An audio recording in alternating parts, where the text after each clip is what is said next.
and he is actually traveling across the country. He's out on in Virginia, and he is going to be attending the Convention of States simulation.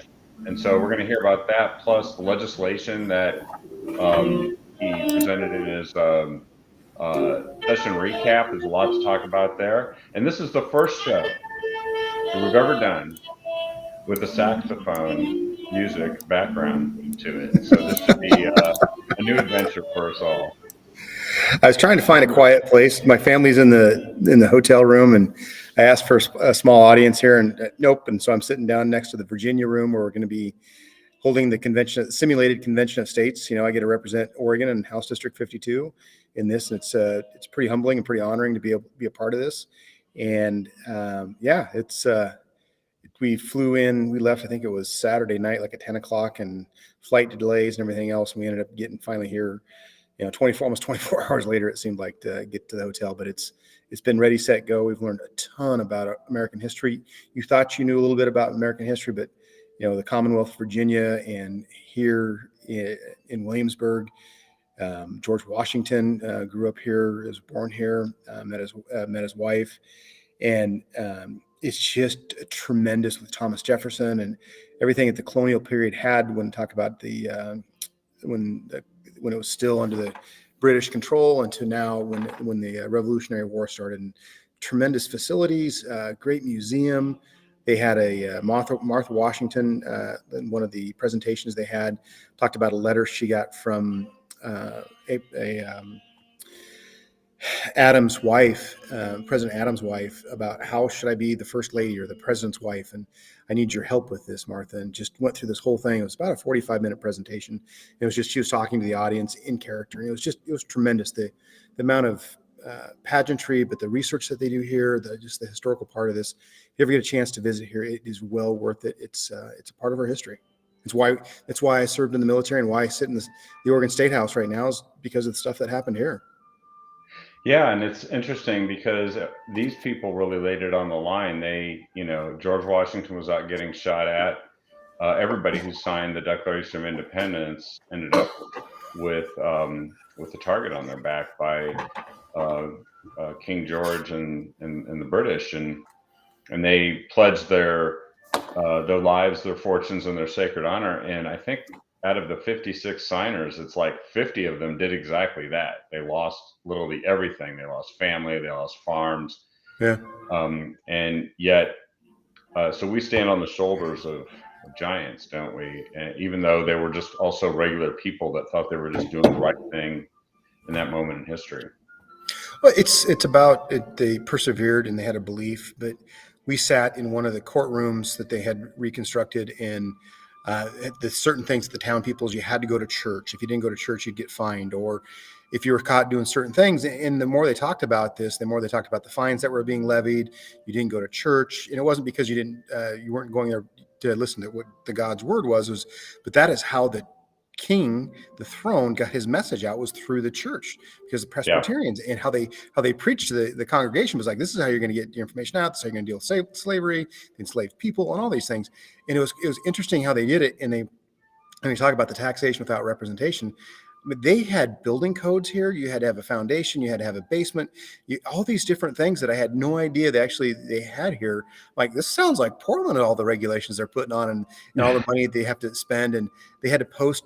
It was interesting. They had to post the maximum amount that they would charge for meals at the taverns. And taverns were what they called hotels at this point. They had rooms, and you had drink, you had food and beverage, and you had to have stables and everything else. And you had your maximum price. You had basically price controls by the government.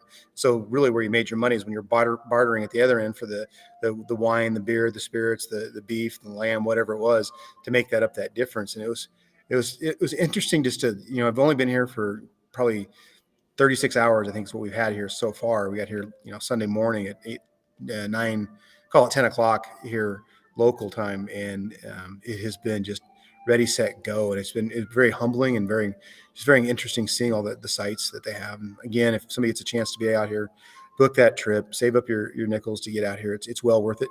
The thing I did notice when we had a layover, flew from Charleston to landed in Charleston, and our flight to Richmond was delayed by 8 hours, and so I found another flight to Norfolk from Norfolk to fly into Norfolk and then drive here. And it was about the same mileage, is what it kind of figured out to be. But we landed at the airport in Norfolk.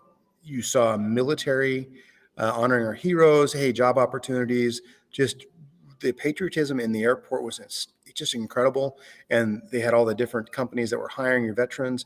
But when you walked out of the airport, there's no homeless camps, there's no graffiti. My wife and I commented about all that. Yeah. No graffiti, no homeless camps, no tents. It was all clean. And I asked we took an Uber or took an Uber from the airport to the hotel here, and I haven't seen a homeless person once. I saw one person standing in the middle of a intersection, asking for money, and that was it. One out of this whole time, and I was like, "Holy smokes!" It's just You need to realize we've been conditioned to believing that that's almost normal to have that yeah, around us it's all the time.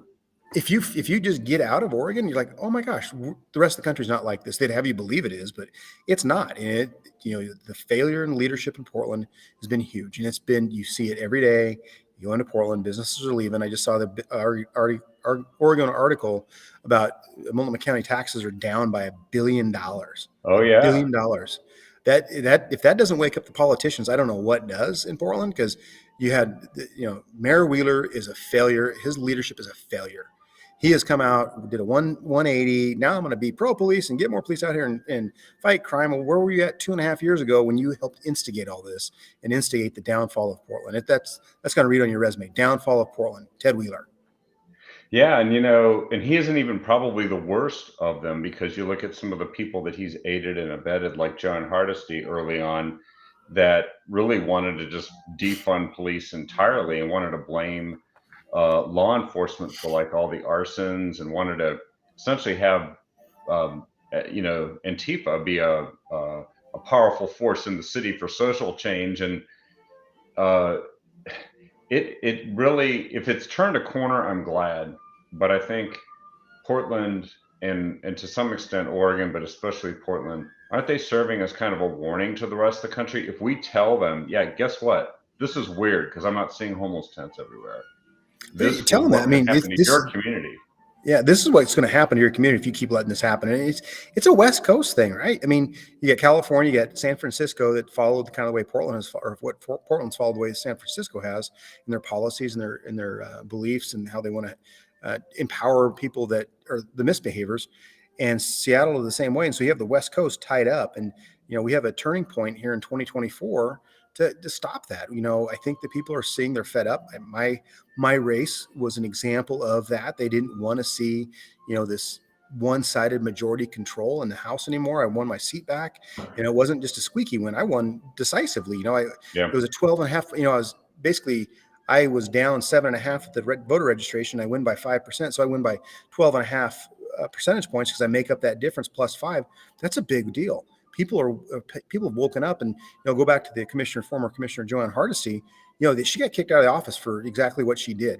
The people didn't like that. You're out. We're gone. They got a new person in, and I met with him. I'm glad he's there. However, it's yet to be determined how they decide to run the city, and with this new process of how they're going to try to run the city with, I think there's 12 commissioners now, and Yeah. they break it up into smaller districts, and it's good that it's no longer a strong mayor system, but you're gonna have to get the right city manager in there to manage it and let them manage the city like they're supposed to and clean it up. But I kind of give them credit for trying to whittle that down a little bit to like 8, go to 8, then from 12. But we'll see what happens. It's an experiment, and people ask me, "Oh, you retired from where?" Portland Police Bureau. Oh, I'm glad when did you get out? I retired in 17. I'm glad you're not doing that anymore. Absolutely. But the men and women that serve there, it's a noble profession.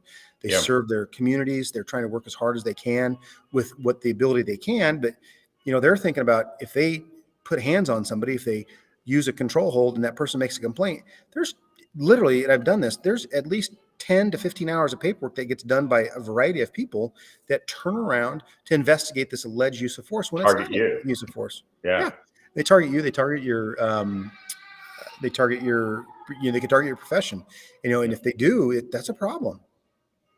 Yeah, I think you mentioned about the charter reform. We've talked about that here on Captive Audience. I know that it's gaining attention because, again, this is something they want to propagate to the rest of the state.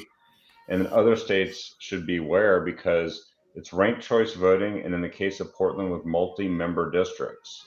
So you're going to have three people elected on ranked choice voting, which means that somebody could get well less than 20-25% of the vote and actually become a city councilor, Yeah. which means that some of the people that we thought we just finally booted out or prevented from gaining more power might actually be on the city council, like Sarah Iannarone, or I like to call her Sarah I am Antifa, because she said she's the Antifa candidate for mayor in 2020. And of course, Joanne Hardesty is probably going to make a comeback. And so I'm concerned about it, even though I understand some of the changes were smart, like getting rid of the system where you have members of the city council overseeing bureaus and instead have more of an Yeah. executive style. But that's normal. This other thing is what you said. It's an experiment, right? Didn't Right. we? Aren't we being experimented on with Measure 110, for example?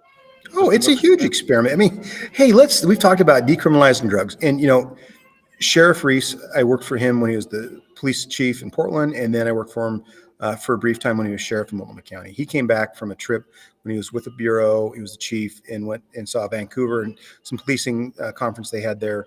And he said, we'll end up becoming more peacekeepers than police officers enforcement because we're trying to, that's true, that's happened, become more of a peacekeeping role than actually going out enforcing. But he says what you see going on in Vancouver, BC is what you're going to see in Portland, the open air drug markets and all that. And when I was on Mm, horses up there, we were up there in 2000, actually it's 2001, I remember that, up there riding around, and there's open drug markets. We were in full uniform, obviously not carrying a gun in Canada, they won't let you, but we're riding around with the other mounted patrol from Vancouver, BC, and the RCMP. And they're like, hey, aren't you going to get this guy a ticket, pours alcohol? I goes, no, it's legal here to do that. I'm like, you're kidding me.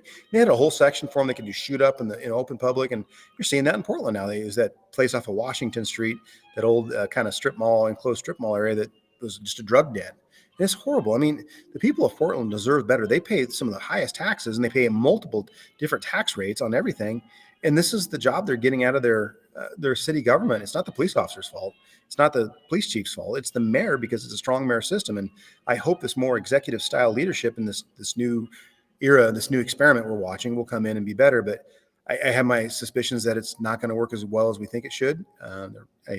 If he toned it down to a little bit to maybe 8 more representative from each part of the city, because I think East County of Portland really gets left out of that. Anything, they don't really believe anything exists past 39th Avenue, let yeah, alone 205 or 82nd. Then you hit 205. Anything east 205, that's just a voter. They're going to give me my votes, no big deal. And that's just wrong. And I saw that. I heard that a lot from citizens. I remember my officers, they got the app on their phone and report a pothole. They're out there every day just lighting up Peabot and where the potholes were all at and getting them fixed and stuff. And anyway, the people out in East County really suffer, and now the people down, in the Pearl, in North Portland, in Southwest, this problem is just moving everywhere. It's a cancer that we need to get rid of, is what has yeah, we happened. need to treat it decisively. And by the way, you mentioned earlier about that story about how much income is lost. It's $1 billion has walked out of the city in terms of tax revenue. 1 billion, which we know is actually a pretty significant amount. But guess what?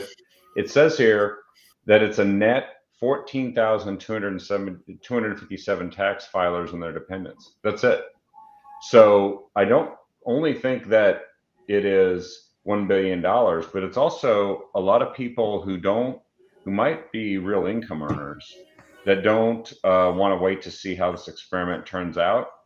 And Oh if they no. say it's net, we know that there are people moving into Portland, but they aren't people that are supplying $1 billion in tax revenue. They are people that are often coming from other states who think this is a great place to go live in a tent and maybe do crystal meth or fentanyl, which is everywhere. I would still say Oregon's a beautiful place. The Oh yeah, city has its moments. The leadership in City Hall has failed.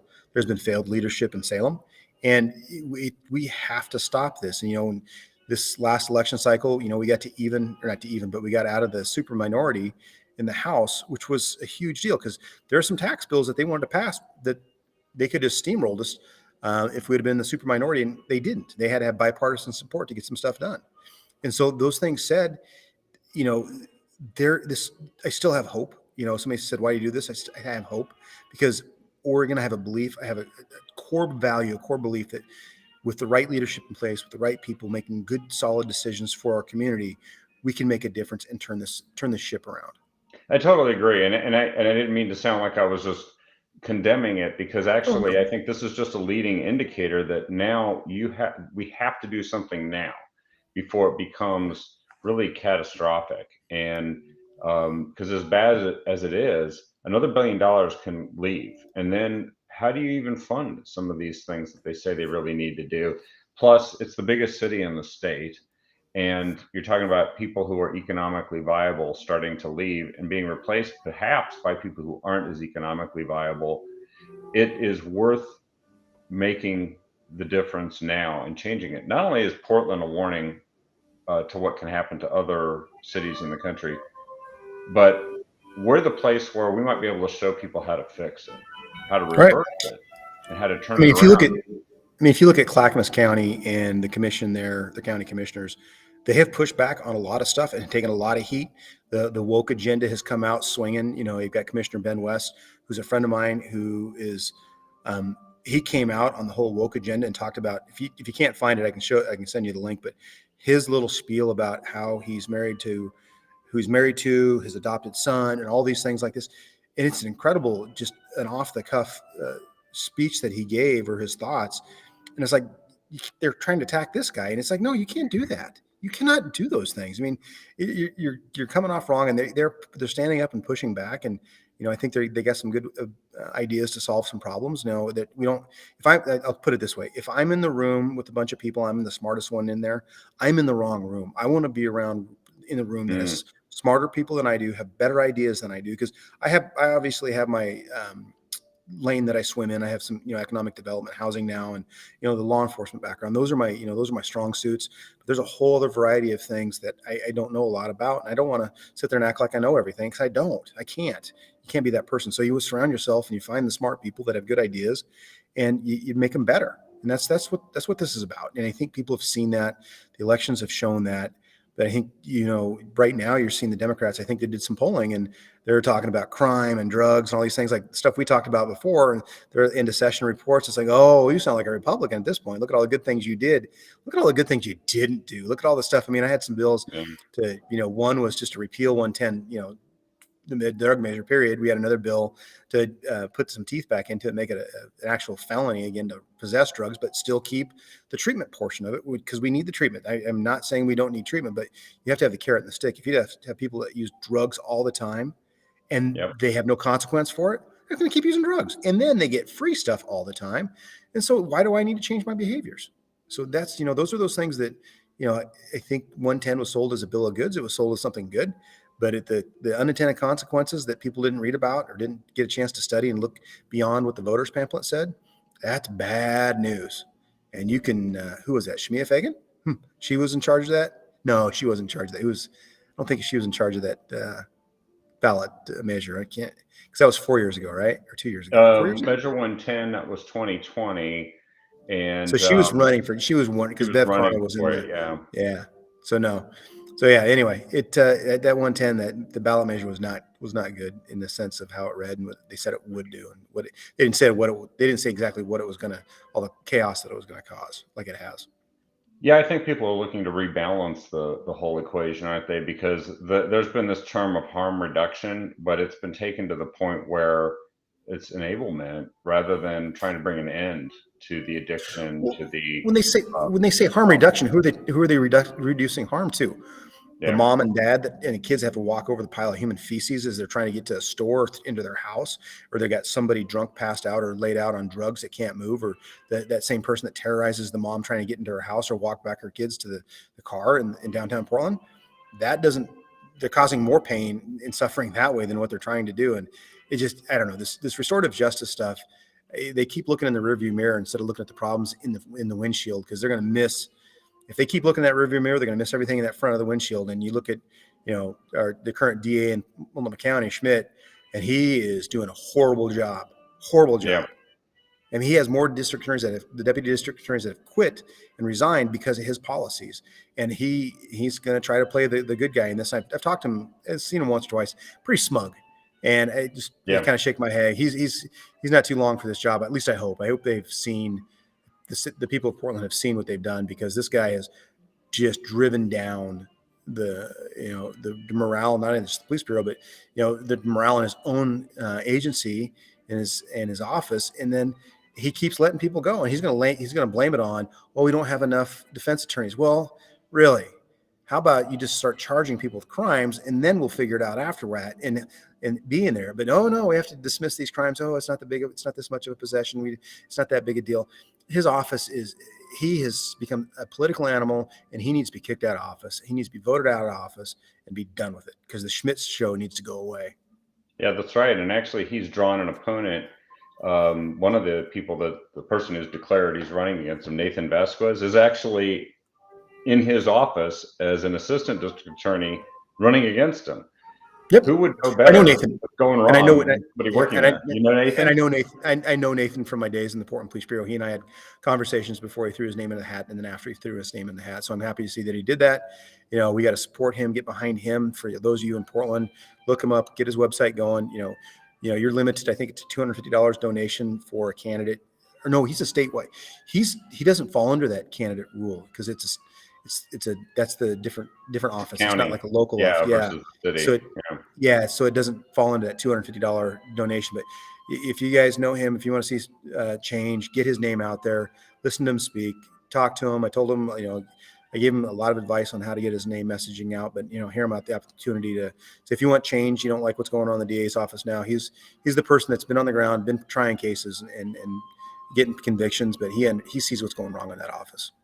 Yeah, so that's the thing, is that we can't just sit back and say, well, this is going to fix itself now that somebody's running against Mike Schmidt. No, there are forces aligned that still think what Mike Schmidt's doing is great, and they want to see more of it, and they're supporting people just like him in cities across counties across the country.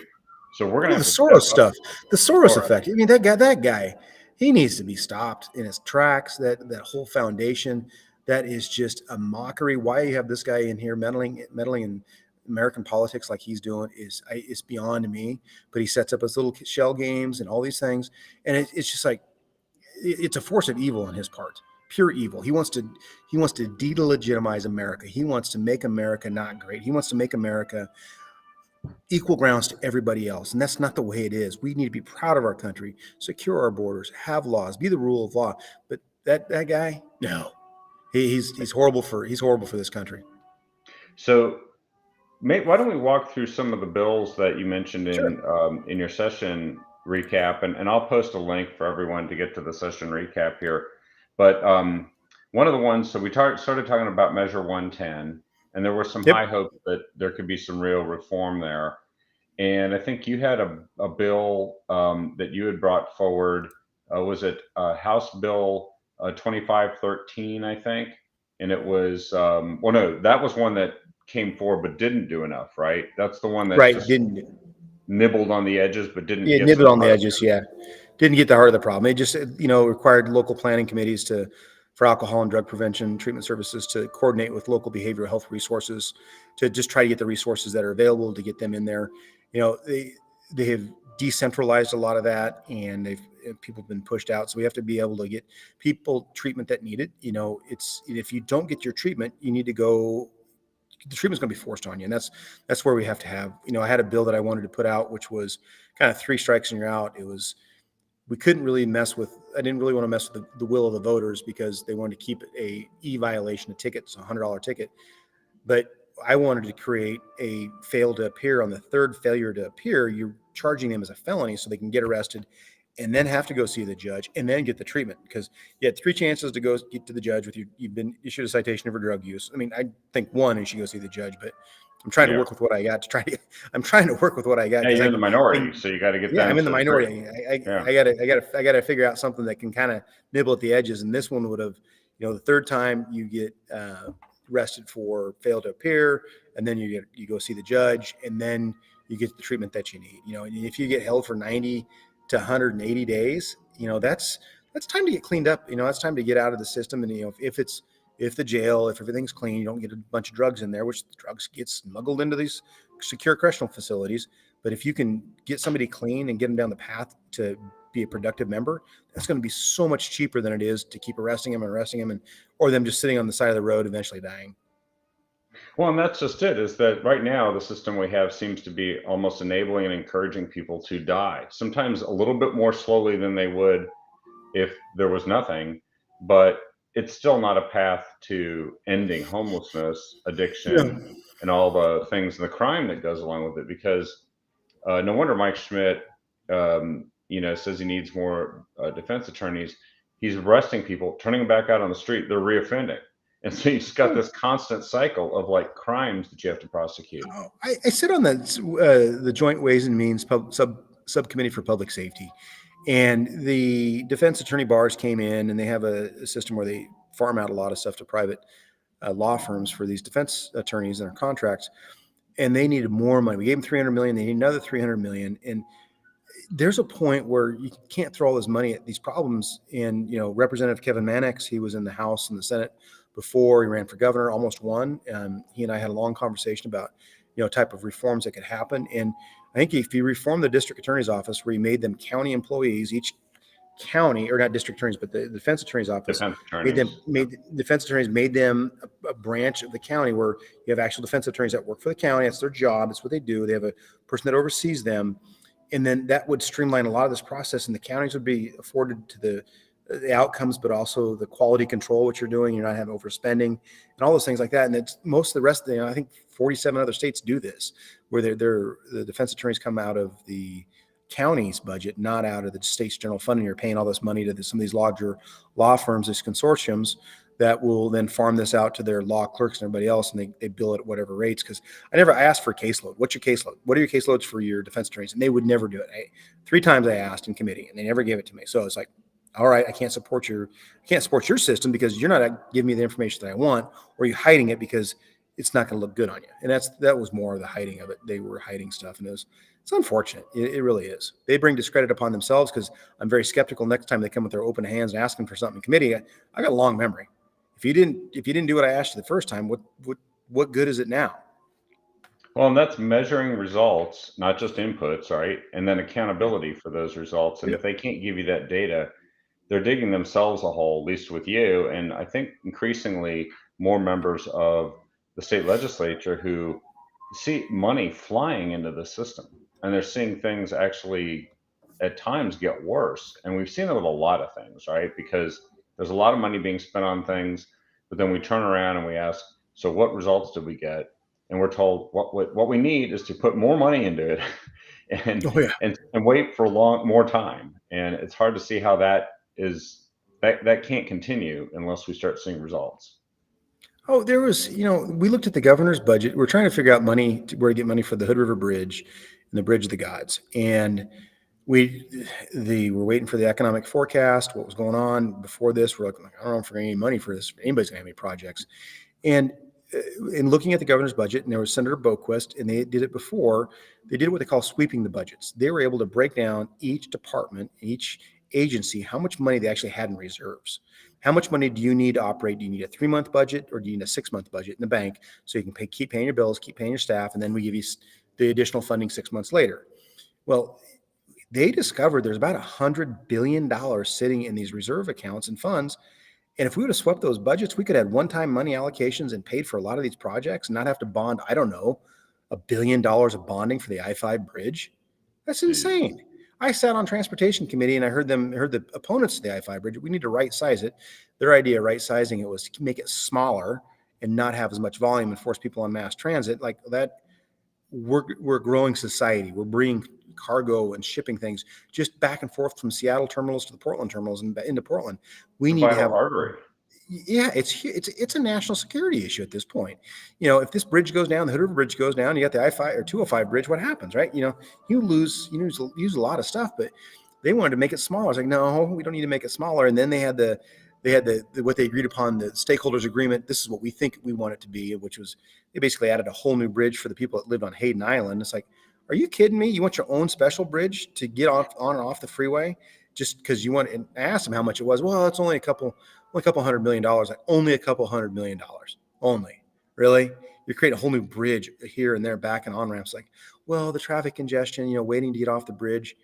You make the lane longer and get it over sooner. What are you talking about? It's like, my goodness, you get the bureaucracy and trying to make everybody happy, especially with, the bikes, the pedestrian traffic. I mean, I'm not too sure how many people really want to walk across the I-5 bridge. I know when I was on the original bridge as a police officer looking down, I was like, oh, that's scary. Yeah, It wobbles and shakes, and you got these big trucks going by, and and it's then windy. oh, and it's really windy. I mean, Fremont Bridge is even worse, but up on the I-5 bridge, then you want to make the lane smaller. It's like you have these big trucks. I mean, you got to get a vehicle off that's broke down. At least get it off the side so you can get traffic flowing, because it was horrible. And then on top of that, we're talking about mass transit, and that was the biggest bugaboo for Vancouver long ago, was they didn't want to have the MAX train coming in there because they saw crime and the misbehaviors coming into Vancouver, and that was an easy way for them to get there. And Yep. really, I think the Max Track has done that, because if you look East County, you go out in the numbers, what they refer to as out in the numbers along Burnside, 148, 162, 178, 172, all those things out there. It's crime ridden all along that Max rail, all along that. It was there for a purpose to help people that needed to have that service. But I think Neil Goldschmidt really did us dirty when they took the Mount Hood Highway away and gave that Oh money to yeah. transit to make that that was the downfall of transit and making more freeways around here, was that guy. Yeah, and they've been telling on the west side of Portland, they've been telling us for a couple decades now that there's no way they can widen 217, which it's like it's a highway that's about 20 years behind the traffic that's going down it. So no wonder it's terrible all the time. I don't think that they have ever really thought through a rational plan, because they keep talking about how they want to get everybody on a mass transit, but you watch that and the things are increasing. They even before COVID, the capacity use of the Max train, for instance, was very low. And then after COVID, it not only hasn't recovered, but now the crime comes in, and people don't want to ride because, and these are regular riders who used to ride it to and from work. They're concerned about actually becoming crime victims on the Max train. And then you Oh, mentioned it how happens all distributed. the It it happens all happens all the the time. time. It's I one of the jobs I had, I think it was 95 to 99 ish, right in there. I was on the Transit Police Division when we expanded into Washington County, down into Clackamas, and rode the trains and did that. The law enforcement presence on the Max trains made people safe. They felt good. But then Yep. you had somebody got stabbed on a Max or on a bus a while back. It's years ago, I should say. And then all the crime that's happened, the open drug dealing that's happened, just the misbehaviors on the system. People don't want to be around that. And they've taken, all these Portland legislators, oh, the police shouldn't be checking fares. They shouldn't be doing this. It's a deterrent. The police come, where's your fare? Oh, let's get off the train. You didn't buy your fare. Oh, you're picking on him because he's poor, because he's insert whatever thing. It's like, that is such malarkey. I just roll my eyes every time I hear that, because that is not the intent. The intent was to create an enforcement environment that's people are paying their fare like they're supposed to. That's what the rules say. And if you're not paying your fare, time to get off and start walking. But oh no, you're disparate of this. It just gives me a headache when I hear that stuff anymore. Well, speaking of headache, I remember it was about 3 or 4 months ago. They said that one of the Max, or not the Max line, it was one of the bus lines that operated by TriMet, actually they had delays. That all the buses are getting delayed because they had to stop at the end of their route and open the doors to let the fentanyl smoke out. It was so bad Jesus. that they couldn't they couldn't stay on time with the route because they had to air out. And there's a point where it's just absurd and crazy, but they could actually do something to change this. Now, you were involved also with the change to the law that um, increased the penalties for fentanyl possession and use. Right. So it was Representative Morgan and myself were chief co-sponsors on that, and there was I don't say loophole. It was overlooked, whatever you want to say. Generally, fentanyl is weighed as a powdered substance, like cocaine, powder cocaine is, or crack cocaine, and there was no mechanism to charge somebody with possession of fentanyl that was in a pill form, and it was this 1 to 5 grams, this kind of weird no ghost land area. And so we're able to get that at least to a misdemeanor. And so that I was pleasantly surprised that they got passed. I was waiting for some naysayers, but if you just looked at the statistics, the fentanyl coming across our southern border, you look at the amount of fentanyl deaths that are happening. And I sat on the House floor, talked about it. It's like, how do you say no to this bill? How do it's just a Yeah. it's just a misdemeanor. I mean, I wish I could put more teeth into it, but you take what you can get. You fight for what you live to fight another day. And so Well, we and got something. you validated an idea that's taking things in a different direction than where they've been heading too, right? Oh yeah, hey, this isn't working, so we got to try something different. It's like not keep waiting. It's like we're seeing what happens when we wait and we don't deal with fentanyl. People are dying. There's the largest seizure that Multnomah County had, I think, in its history of fentanyl this past week. Multnomah County Sheriff's Office. I could not imagine seeing that as a sergeant coming in the doors. Like, my gosh, look at all this stuff, and it gets across the border, no big deal. There's enough fentanyl here to kill all of Portland. It seems like, and it's like people just they're killing America, and it's these outside influence and these people outside of America are trying to kill America from the inside. And it is just, we got to stop it. We got to secure that border and keep that fentanyl coming through. And I have these debates with my fellow colleagues. Oh, the war on drugs, it failed. No, it actually worked. I rolled my eyes when I remember when you used to have the mom and pop meth labs in the back of their cars, and we pull them over and say, "Oh, we got a meth lab back here, Sarge. All right, call out hazmat team to clean it up." And then they had the pseudoephedrine, and they limited the amount of pseudoephedrine you could buy you had to buy it over the counter. You just couldn't buy it off the shelf anymore. And I was like, oh, that's going to work. That ain't going to do nothing. You know what? I hate my words. It did, because all the mom and pop meth operations went away. Yeah, They put super labs in Mexico. yeah, Okay, we created another problem, but at least we got the mom and pop meth labs out of the back of the car, or your next door neighbor in the apartment that you're living next to, or something like that. So the war on drugs did work. That's a shining example of that, where actually legislation, people knew what they're doing. It actually worked right. And so, I have an opportunity. Congressman Bentz asked me to if I'd be interested in coming to Congress, and when they're talking about this, and hopefully I get a chance to testify before Congress on this, because I do have intimate knowledge, not only as a state legislator, but also as a former retired police officer. I've seen what happens when we don't enforce laws and we allow these drugs to come into our communities. And you talk about the decline in Portland, but you look at our housing issues, you look at crime, all this, the root causes are coming from mental health, and drugs are magnifying the mental health issues. And so in all those things that are combined, and our housing is so expensive, there's a fix to this, but we got to work in a coordinated effort and let it happen. If you don't, you're going to keep seeing this decline in our society, and it's going to be like Escape from New York, I think, or it's going to be Escape from Portland. It's yeah. just all the thugs running it.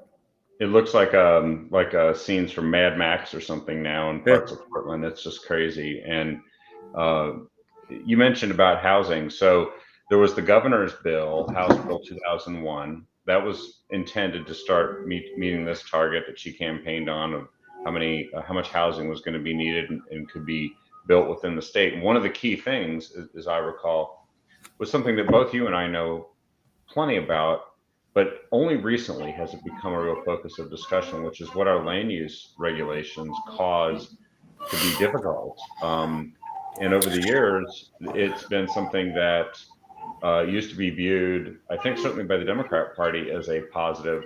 But then they started talking about, maybe we need to change this because we can't even get enough housing built for people who are already here, when it's the chief goal that the governor had. Well, something happened with this. Can you kind of tell the story of what happened with that? So House Bill 3414 is the other one that I yeah, have. so 2001 was the Emergency Declaration Act that governor wanted to have the homeless stuff. So 2001 was a homeless package. It did have some production in it, kind of streamlined some processes to get housing started, but it didn't include land use. It didn't include any of these things. I really pushed for that initial bill to come out, and they're like, no, it'll be next. It'll be next. That's our promise. That's our promise. We'll have that conversation. Let me hold my breath. No, I better not hold my breath, because that was early in the session. I didn't want to walk out blue and pass out thinking Yeah, I you was need to going to see breathe. it when it came. I got to breathe a little bit. So 2001 was part of that. The thing that we got out of that for the Republicans and for a win for the district was $5 million for the on-farm worker housing, because OSHA, the infinite wisdom of these rulemakings, we need the smoke and air quality and the heat. We have to have air conditioning for our farm workers. We have to have this. We have to have that.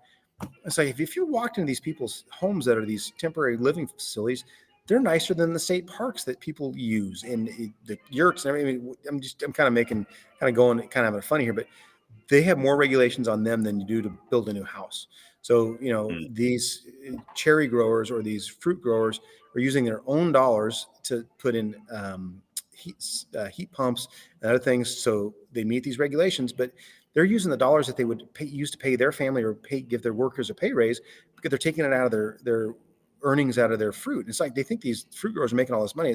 They're the only people I know that buy everything at retail and sell at wholesale, and they don't see a paycheck for 18 months because they're waiting for the products to go to market. I mean, you yeah. look at right now when the things that happened in California where it was cold. Wait a minute, climate change happened. It's warming. Well, wait a minute, it's cold. We got more rain now. We got record rainfall in California. So that delayed their cherry harvest. Well, their cherry harvest delayed, bumped up into our cherry harvest. So their cherries flooded the market before our cherries were ready.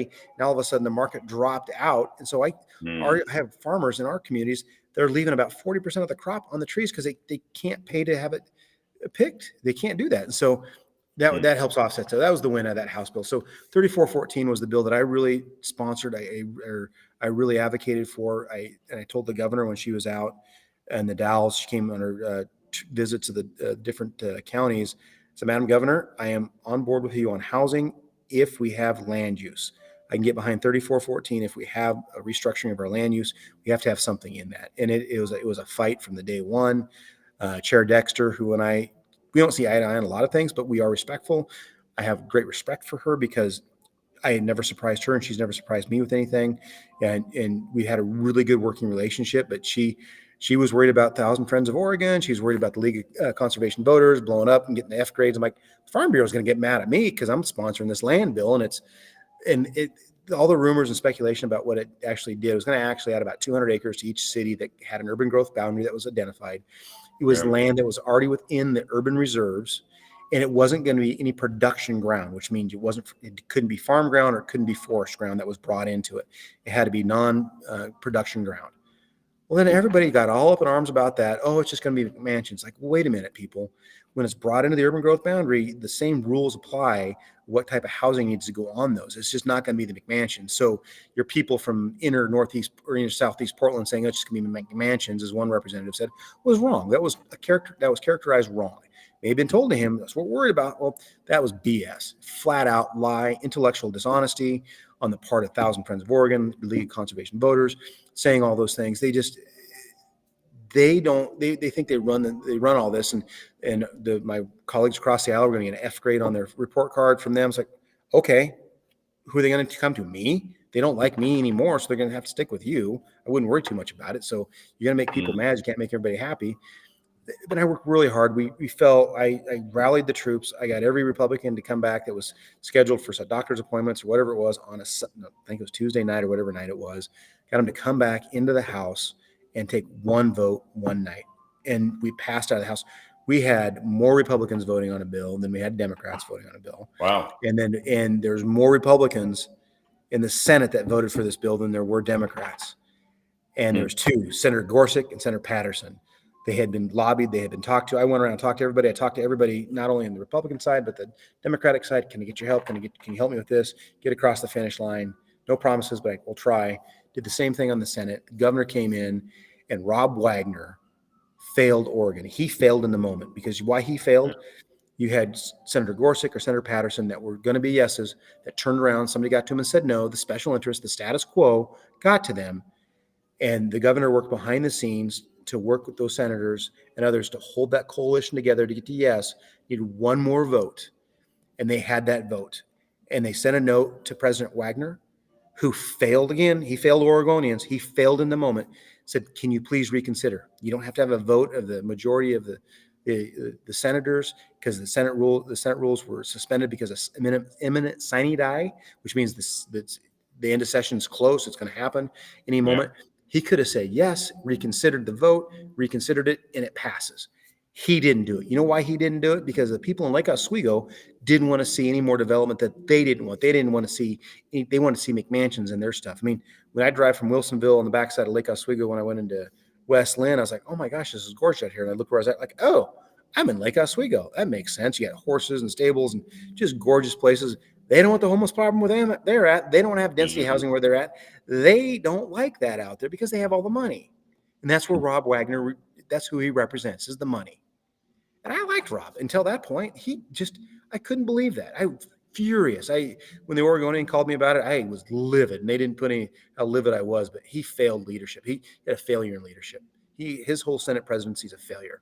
Yeah, that's well, and the way he handled and really, frankly, mishandled, to the point that he wasn't even somebody who was able to negotiate with the Senate Oh no, Republicans. Yeah, the he was Senate, the unable to. Senate, the He had to Senate, find someone else. the Senate Majority Leader, and not even the leadership person, the person who ran against him, Senator Taylor, had to come in and negotiate with Senator Knopp. Go Yeah, figure that. And he's sitting on the sidelines. He's kind of sidelining the bench. And here's what you got to do. You have to. He's having other people negotiate on behalf of the Senate. The Senate president couldn't even do that. He couldn't bring people together. It's like the moment was too big for him, unfortunately, and it was a big moment. And you have to show leadership. Leadership is not a popularity contest. It has to be about doing the right things for the right reasons. And if you want to sit there and tell me it's a Democrat issue, homelessness, you're wrong. It's a Republican issue too. We want to be that voice of reason, sound policies, sound ideas, and let's get these problems solved. And if somebody thinks it's just a Democrat issue, they're wrong. It's a Republican issue too, because we want to see people homeless. We have ideas. But the Democrats just want to throw more money at the special interest groups or throw more money at the nonprofits because they can quote get the money out sooner. It's like, well, I want to look at their books. How does their books work? How much administrative costs are they charging? How much money is actually getting out the door? And how long does it take to get that money out the door to the people who need it? and Let's how talk much about are that. some of those people running those nonprofits making? Yeah, exactly. They, What's your payroll? Exactly. What's your payroll? What's your benefits? yeah, Because no, you hear the whole thing about defense attorneys. Everybody, oh, we don't have enough pay. They don't want to do this. They go into private practice. All these things, and then you hear these nonprofits. Oh, we can't get people to help join us our nonprofit because they want too much pay. Private sector is paying too much. Wait a minute, that's kind of what it's supposed to be about, right? Private yeah. sector makes more money than the nonprofits and the public sector. It's been turned on its head. Everybody wants to have all this equal pay. It's like, wait a minute, you're not doing half the jobs. What are you talking about? Plus, the private sector has to generate the money to pay for the public sector. So you better hope the private Oh, it sector. does. I didn't. I don't think they knew that. They don't think No, I think you have they to have a missed private that. sector to pay the bill. You have to have the private sector to pay the bills, pay that tax bill to make the uh, nonprofits get money. Oh, that's interesting. I thought they just printed more money. Well, you Yeah. listen to some people in Portland, you think that. Oh my gosh, Well, they it's it. certainly know. They certainly know that businesses like Lamoda can make lots of money, and Oh, they hand cash out to their yeah, campaign big people. bags. I'm interested to see how much money is pat.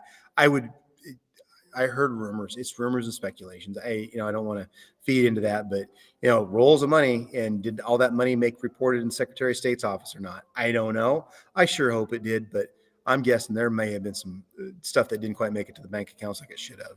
But I have no proof of that, and just it's pure speculation. It's just a hunch, no insider information. But you start reading the amount of money that was $10,000 in cash, $20,000 in cash. My goodness, how did you know it Donation. wasn't? How much? You sure it wasn't 25,000 and 20,000 got in the bank? I don't know. It's just Well, and then the it's person who was overseeing the contribution and expenditure of the campaign finance monitoring system was working for Lamoda, at and $10,000 a month retainer. Oh yeah, that's that right, guy. and Yeah. resigned because now she's got the feds breathing down her neck and having people give uh, evidence and depositions. But now the story that hit today really caught my attention, which is why I think the governor was very slow to recognize what was going on publicly. She knew privately, but this is the story that hit today, which says something. And it leads to a thing I'm going to mention that you did work on too, and you put in your newsletter. So today's headline says that the former Oregon Liquor and Cannabis Control Commission, um, the leader of that, Steve Marks, he's filing a tort claim notice alleging that Governor Kochak fired him at the behest of Lamoda's Rosie Cazares. And you don't do that. You don't file something like that with a court unless you have something more than hearsay to base that on. And if that's the case, I'm having this sort of like flashback to what happened with Governor Kitzhaber in 2015, And there's something in 2015, which did happen thanks to the work you and other legislators did. It was House Joint Resolution 16. In 2015, had Kitzhaber decided not to resign, then there was nothing we could do about it except have a million people try to go and get involved with a recall petition process, which would have taken, a year and a half to conduct. But you guys did something that we talked about in 2015. Jody Hack, a former state representative, was actually the Yep. person who sponsored this legislation, and it went nowhere. It was killed by the Democrats back then.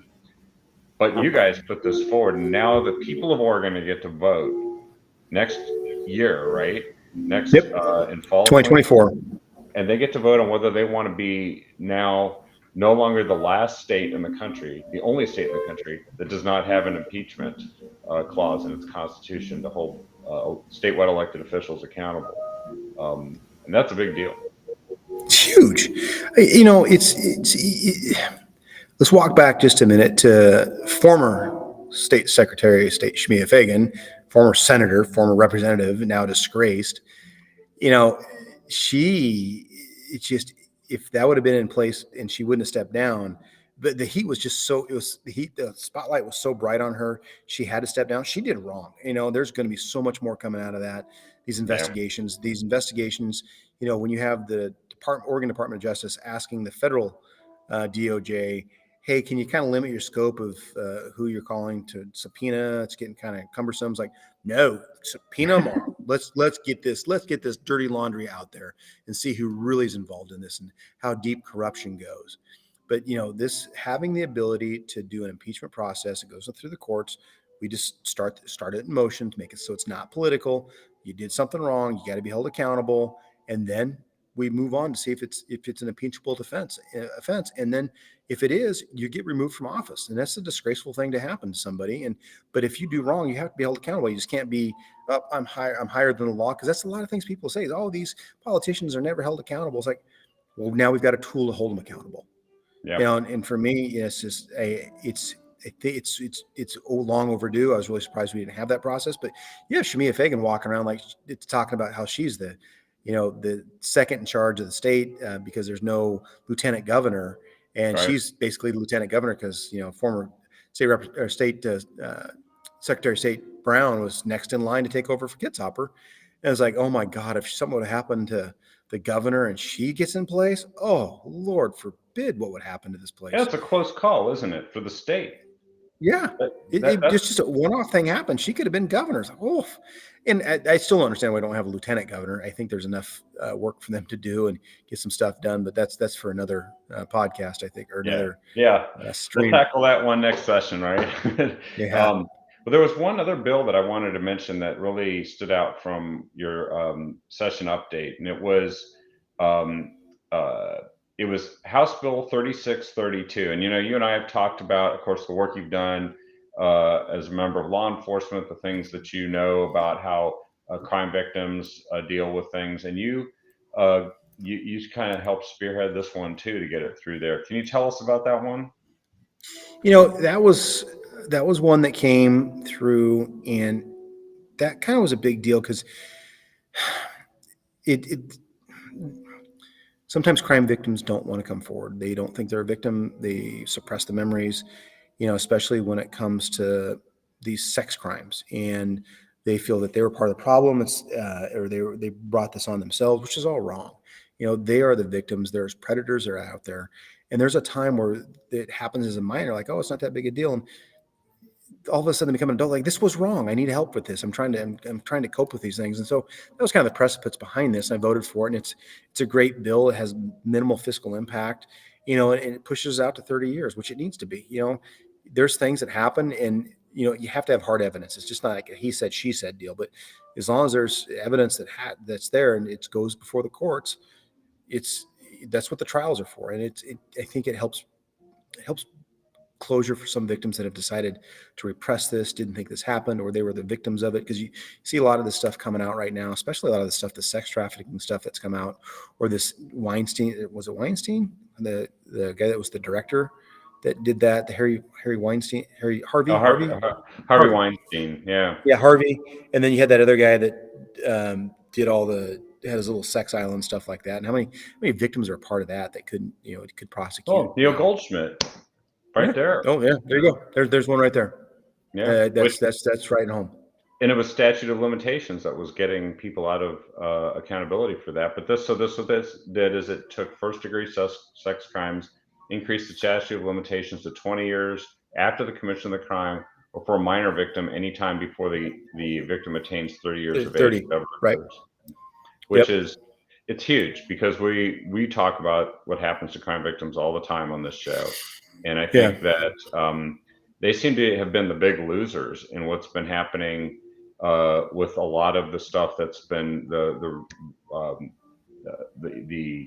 governor releasing people under clemencies, the people that seem to be able to commit and recommit crimes. The gentleman that was released and then killed 4 women, including one that he was previously found to have assaulted in November of 22. He came back and he killed her. Yeah. And I saw the interview with her dad, heartbreaking. Yeah. It's horrible. Victims seem to have taken it on the chin, really, in a terrible way. And this is a step in the opposite direction. See, we've had some great news here tonight because the things we're talking about, you're actually pushing the needle back in the other direction. And people tell me all the time, it doesn't matter. Republicans can't do anything in the state. And you've got at least 3 examples of where you did push it back in the right direction. Oh, I can give you countless examples.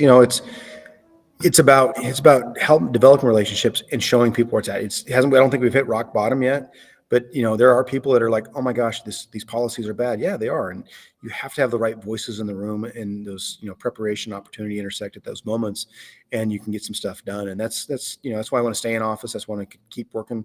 I'm not going to be a career politician. I did my career in public service. Almost 26 years as a police officer. This I can do for I can do this till I told my wife, give me 10 years of doing this job, and then that gives me a book into my career, my public service career, and I go to retire and just kind of go do our thing and enjoy retirement. But we do have a voice. We have a chance in 2024. It's about keeping this seat that we have. It's because of people out there that helped with my campaign, whether it was financial resources, phone calls, knocking doors, whatever it is. It's those people that helped and those people that are sitting on the sidelines that need to get engaged. And that's where we can make that difference. And it's hard being a Republican in Oregon, but we're more purple than we realize. There's the hard red that's on the eastern side of Oregon, but there's a more moderate version of people that just let's do the right things for the right reasons, and that's what we need to do. It's law and order, God and country and family. Those are those things that we can work on. We can figure that out. But these silly policies that these extremists that are doing, these communists, these socialists, people is like, my God, what are you doing to our state and trying to do to our country? But with that, I want to appreciate your time here. And at Helfrich for Oregon, you can come to visit my website. You can go to my legislative website, but I have to build my war chest. At the end of these, I do need help. I gotta pay the bills. I gotta get my message out. I want to start campaigning now, get my war chest built up because I have a feeling they're going to come after me again. But I'm a sitting legislator. It's going to be hard for them to come get me because I've done a lot of good things and I've shown that I can work across the aisle. But I held on my beliefs I voted no on our guns bills. I voted no on the abortion bills. I voted no on those things that are the most important thing, fabrics to what our core beliefs are.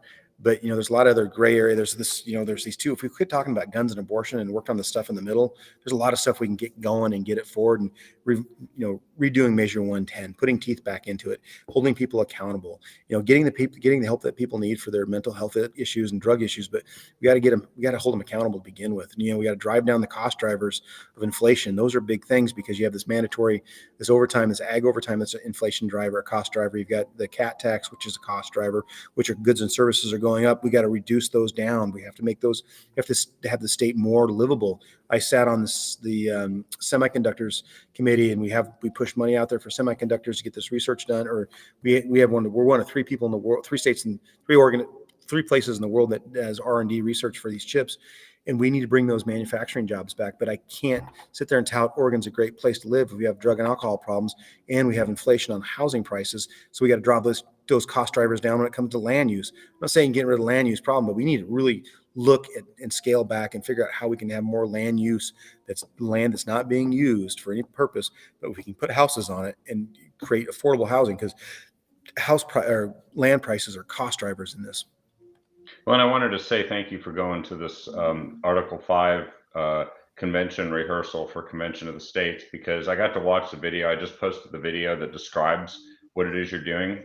And as Hmm. state legislators, this is where you actually have a role in what happens with the Yeah, country going forward. absolutely. And you're going to learn how this dress rehearsal works, because then you can come back and it says you could talk to your fellow legislators and kind of explain to them, just the way you talked about other issues here tonight, about what this actually might mean for us. And obviously, we've got problems at the federal level.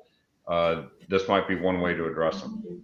Yeah, I think term limits. I think term limits are a big deal. That's one of the things on this that they were talking about, because convention of states, the simulated convention of states, is term limits. And then, we got to get career politicians out of there. You don't need to be sitting in Congress or the Senate or become vice president and president for what, 40 or 50-year career. No, let's Yeah. step aside. 10, 12 years is enough. Move on. Nothing to see here. Let other people have their ideas and move stuff forward. There's some institutional knowledge that's good, but that can be passed down. But yeah, you got to get new ideas. Fiscal restraints, it's a huge one. Those are some things that I'm going to be part of, and I look forward to being a part of it. It's going to be a pretty neat experience. Well, maybe you can come back and tell us about what you learned from it afterwards, because I think a lot of people are curious. They've heard of it and they don't know that much about it yet. But it's a serious effort, and I think you'll be the Oregon expert on how it looks and what it might be like. And you could inform us. I don't think I'll be an expert, but I'll say, hey, I was there and this is what I learned. So Yeah, no, I think that'd be great. We'd love to have you back on, all right. Representative Helfrich. Uh, And again, your all website, right. helfrichfororegon.com. Helfrichfororegon.com. Yep. There's the donate button there. Whatever you can donate to help. Appreciate that, because I want to keep this good work moving forward in the state house, and get the insanity out of the state house, and get some more sane people in there and stay there and get some good ideas going. Amen. Well, thank you for joining us, and have All a right. great rest All of right. your Take care. trip and Convention of the State. Hey, we will. Thank you so much. And thank you, everyone, for watching. We'll be back tomorrow with another episode of The Captive Audience. Have a good night, everyone. Good night. See you, Kevin.